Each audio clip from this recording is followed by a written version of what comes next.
Hello and welcome to Marketing Advice Monday, take 2. I just got a weird notification that my video stopped, so hopefully this is working for us.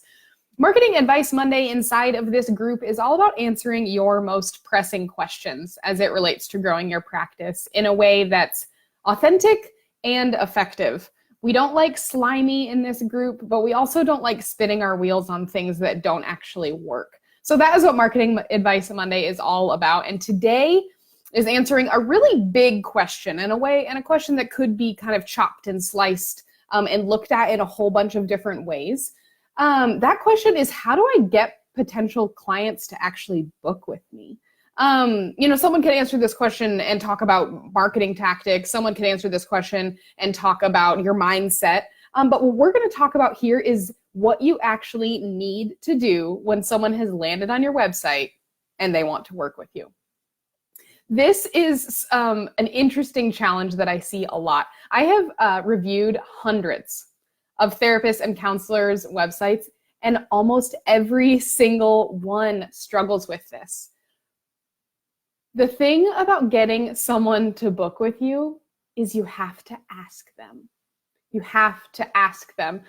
As a therapist or a counselor, you are very used to being kind of a nurturing personality, most likely.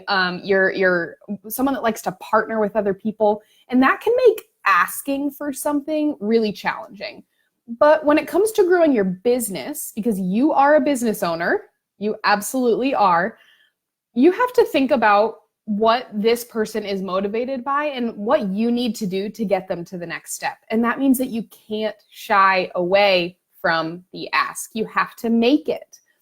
And this is something that you might think you're doing. You're like, well, there's a button, or they can find my phone number on my website or something like that. But that's not good enough when someone has landed on your site and they are actually have decided that they'd like to work with you and they're just not sure how yet. Hey, Andrew, thanks for joining. Hey, Rosanna, thank you for being here. So the thing is that if someone has landed on your website, they are here. They are here on your site because they want to know what your solutions are. So if you're shying away and you feel like, oh, I need to talk about myself a little bit more, or I need to prove my value a little bit more, or talk more about my credentials, we don't want that. We want to get them as soon as they've made a decision about you to that next step. And that means making it really, really easy for them to go ahead and take action.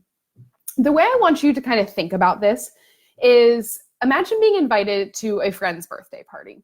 They're telling you guys met for lunch, and they are telling you all about how amazing this party is going to be. The food's going to be awesome. Like, there's going to be a DJ. It's at this really cool venue. They're inviting a couple celebrities. Like, it's going to be awesome. They're totally just like, making it sound really, really great to you. And then at the end, they're just like, yeah, you can come if you want. Are you going to go? You're probably not going to go because you almost feel like you'd be intruding, like they didn't actually invite you. Why would you go to a party you weren't actually invited to, even though it sounds really awesome?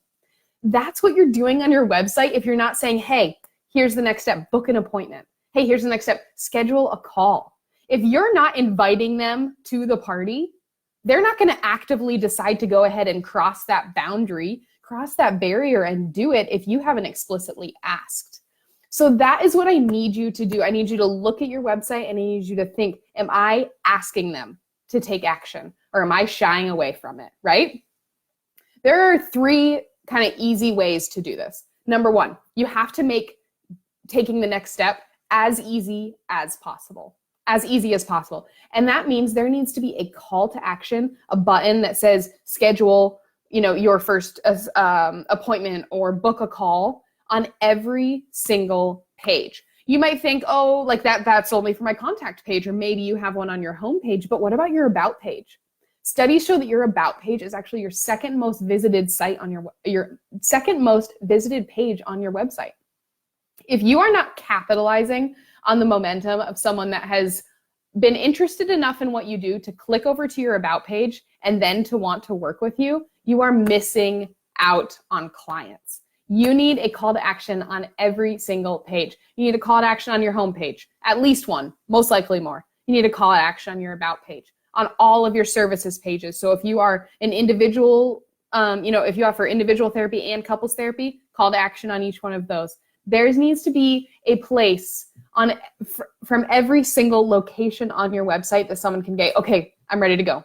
I'm ready to go. Let's do it. We don't want them to waste a second of that momentum of them knowing what they want, looking for what to do, right? We want to make it super, super, super easy. So that is the first thing. Place call to actions on every single page.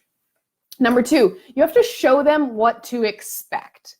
The next two points I'm going to make kind of fall under this, but the fact is that when someone's landed on your site, it's because they've identified a need in their own life, right? They are looking for solution, for freedom, for better coping skills, whatever it may be, but they've identified a need. They've also likely come to therapy with a little bit of fear, of anxiety, of some trepidation and that kind of thing.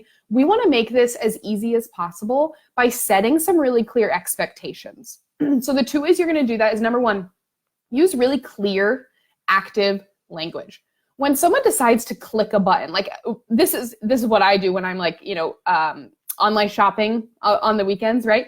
Clicking buy now is like place your order. I've put in my shipping information and maybe I put in my payment and I'm like, okay, yeah, I'm going to do it. So hitting that button is a kind of a step of faith, right?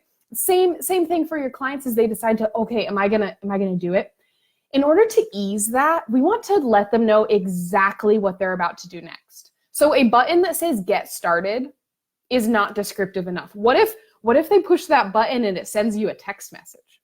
What if it, they push that button and it automatically calls you? They don't know what to expect. And so you need to set those expectations really clearly by making your call to actions use really clear language. That is something like book a call, schedule your first appointment,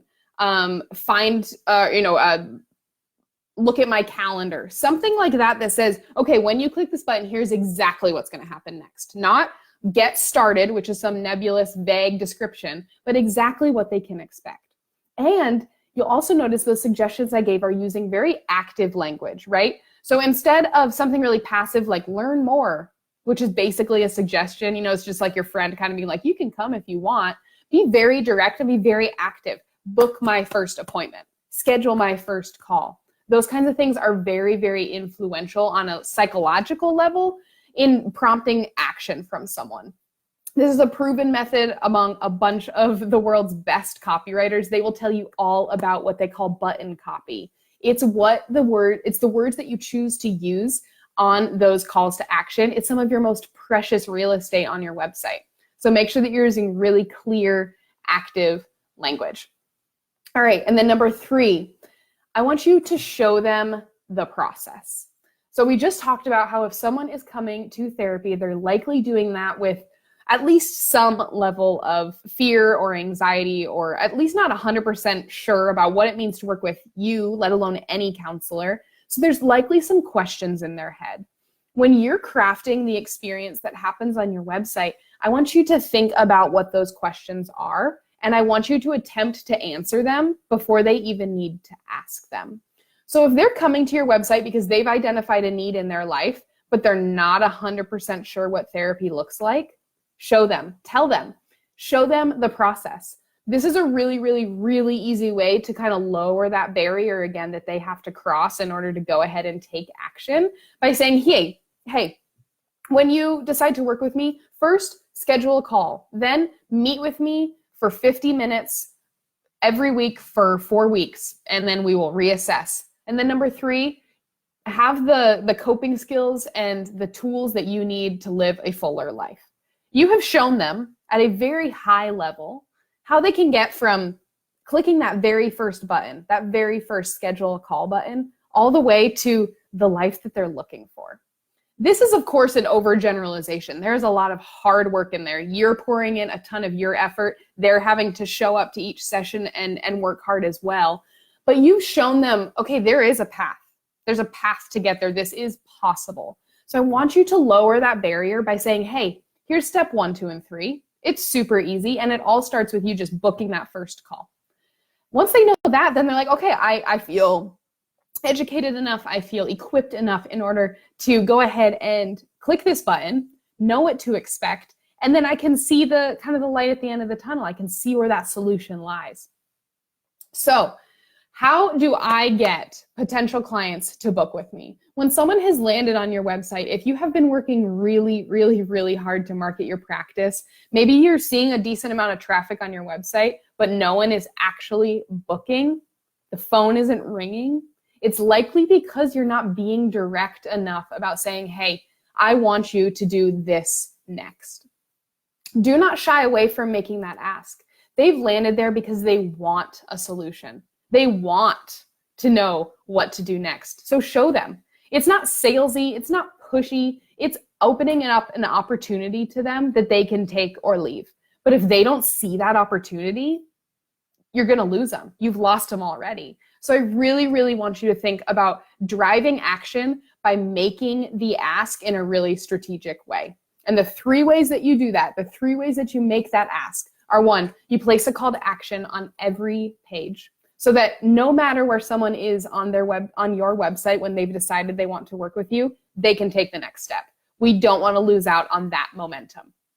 Number 2, I want you to use clear and active language in your button copy. I don't want you to say learn more or get started. I want you to set expectations by saying book your first appointment or schedule your first call or whatever that may be, because that shows them exactly what they can expect from that next step. And it also starts to help them see themselves actually doing those things. If you use that active language, they're like, oh, I know how to book a first appointment, as opposed to learn more or get started now. They don't know what to expect there, and that can actually kind of heighten that barrier that they need to cross.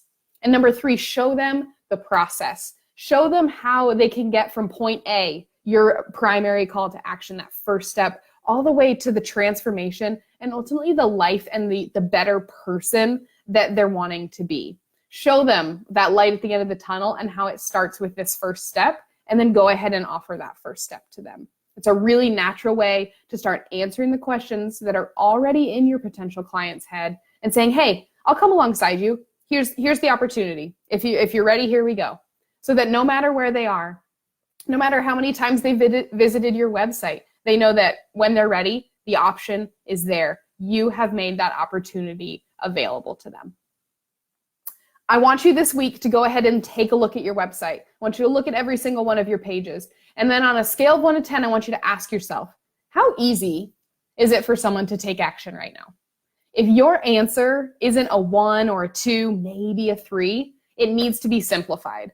And the good news is that you can do this. You don't need any fancy web designer. You don't need a copywriter. You need to just use these 3 tips in order to simplify that experience when someone has decided they're ready to work with you. Do not shy away from that ask, and you will see results. People will start acting if you ask them to. But if you never make that ask, they don't know what to do next, and we can't assume that they do. I have dove into not just this concept, but 4 other really critical concepts of successful private practices in a masterclass that I just released yesterday. You may have seen the post. I offered a kind of early access to this group. I'll pop a link into the comments here, but it's a full 30-minute training where I dive into the 5 pillars of an effective private practice website and give you the actions, just like we've talked about here today, on what you need to do in order to update your website. There's a workbook that goes along with it. I think you'll find it really, really useful. I would love to hear your feedback on it. And as always, if you have specific questions on what I'm talking about here today, pop them in the comments, make a post in the group, and let's discuss. There are some really awesome results coming out of this group. Andrea, who has commented and joined us a little bit earlier, just booked her first online client last week. So awesome. I spoke with Lori, who's doing really, really great things using an updated Psychology Today profile. Exciting things are happening in this group, and I'm really, really happy you're here. And I can't wait to chat with you a little bit more in the comments here and to hear what you think about that masterclass. I will talk to you guys later.